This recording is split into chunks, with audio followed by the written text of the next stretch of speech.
Hello, everyone. I'm Nureen Faiza Anisha, a researcher in the field of freshwater systems and their role in climate change.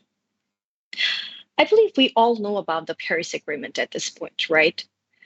As called for in the Paris Agreement, we need to reach net zero emissions by 2050. Net zero emissions mean that whatever amount of carbon dioxide we release in the atmosphere, we remove the same amount from the atmosphere. Which means in the net zero calculation, having an estimation of total greenhouse gas emission and estimate of total carbon capture are equally important.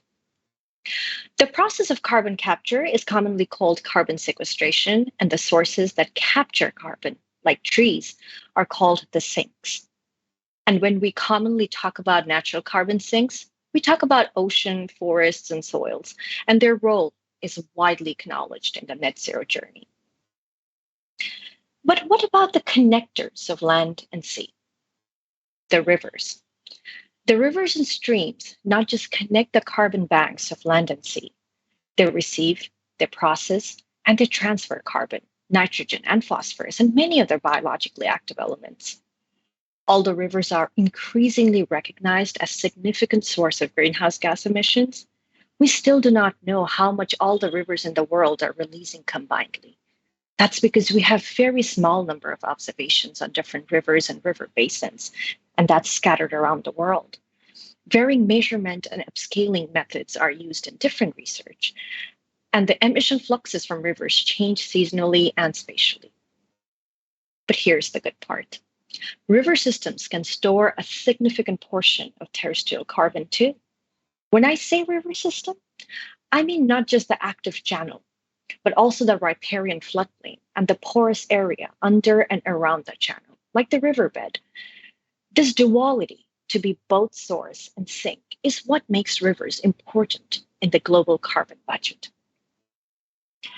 Now let's talk about the river-based emissions first. Rivers are source of all three potent greenhouse gases: carbon dioxide, methane, and nitrous oxide. For example, rivers globally are estimated to account for about 3% of global terrestrial nitrous oxide emission, and this rate is increasing.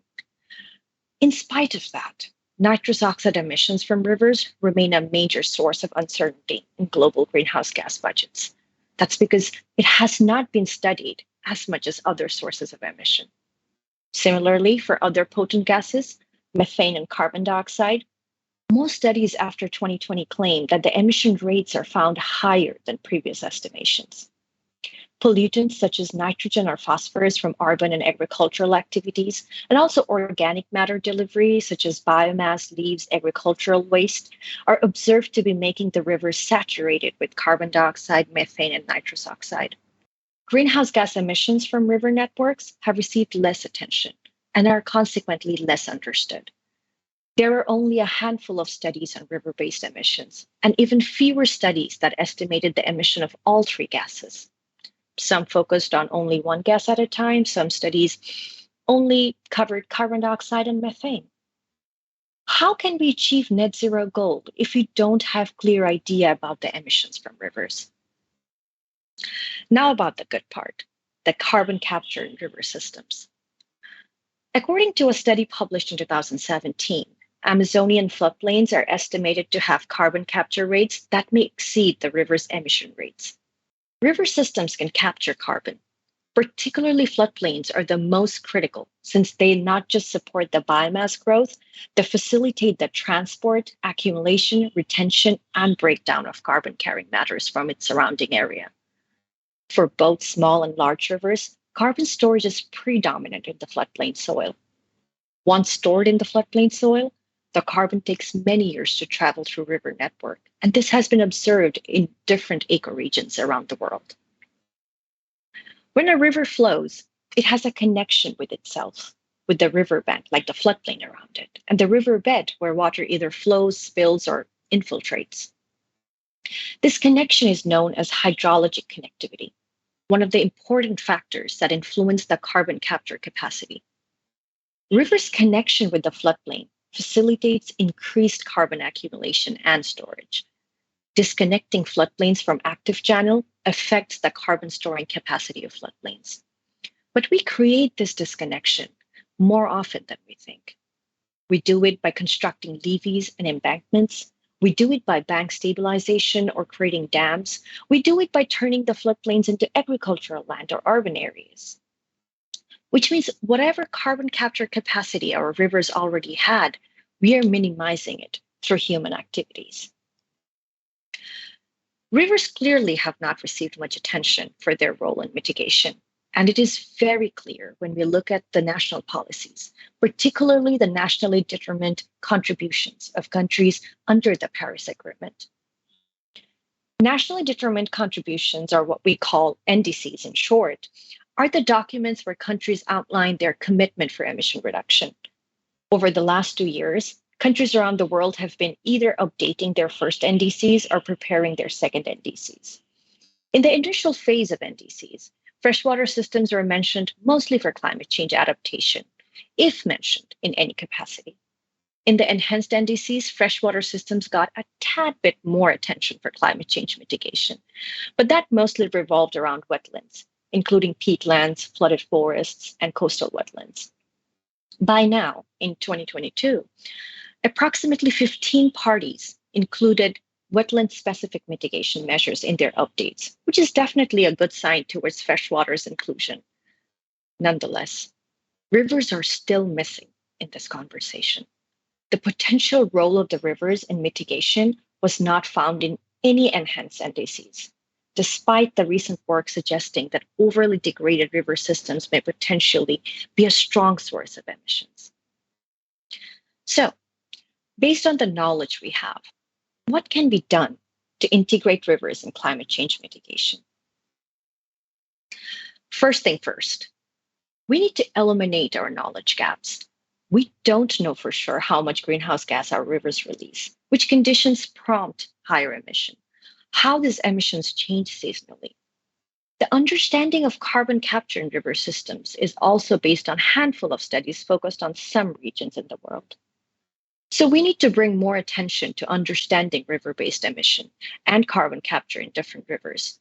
There needs to be regional studies estimating the complex dynamics of the emissions from rivers, and we need to have standardized methods for the estimation.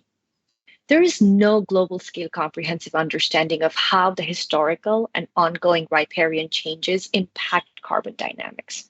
On top of that, future climate change will likely impact the river systems around the world. We need better understanding of the mechanics of the carbon fluxes and their transformations in the river systems under changing climate. Secondly, monitoring and perhaps limiting pollutants from human activities might reduce greenhouse gas emission from rivers. Studies suggest that urban rivers can be hotspots for greenhouse gas emission, particularly for nitrous oxide and methane, due to large pollutants that go in these rivers, and also due to low oxygen conditions. Therefore, it is deemed critical to reduce nitrogen loads in the rivers that come from agricultural fertilizers, animal waste, industrial waste, and other wastewater. Third, it is important to protect and restore the natural physical complexity of river systems. Channel alterations through dredging, damming, straightening, or bank stabilization disturb the river sediments that have captured carbons in them, and that can increase emission fluxes in the downstream.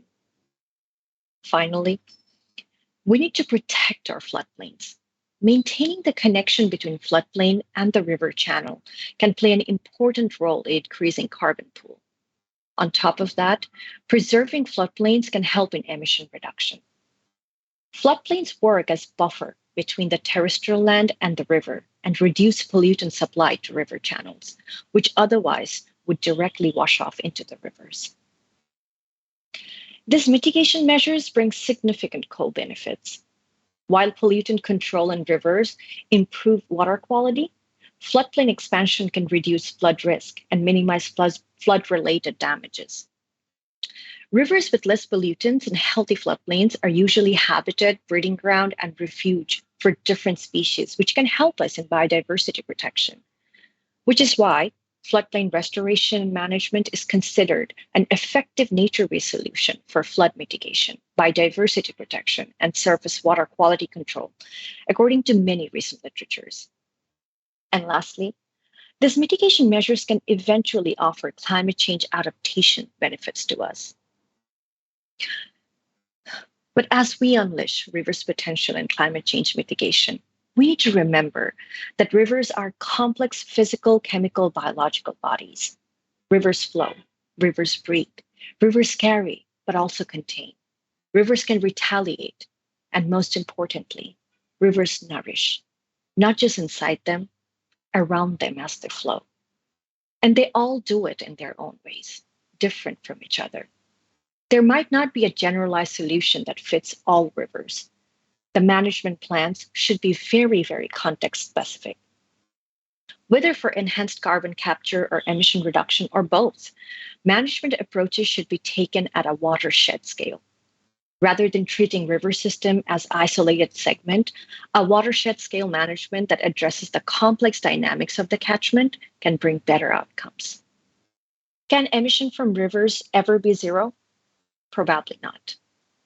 It is rivers' way of living. But what we can do is minimize the emission and maximize carbon sequestration in the river systems. Rivers are essential for our agriculture, industries, environment, and daily lives. Hope we start valuing rivers for another important role they can play in achieving the goal of net zero emissions. I'm Nureen Faiza Anisha, a researcher in the field of freshwater systems and their role in climate change. I'm leading the chapter on mitigation measures in freshwater ecosystems in the upcoming report, Essential Job to Reach Net Zero, Unpacking Freshwater's Role in Climate Change Mitigation. In the chapter, we discuss the details of how to mainstream rivers' role in climate change mitigation. Thanks for your patience.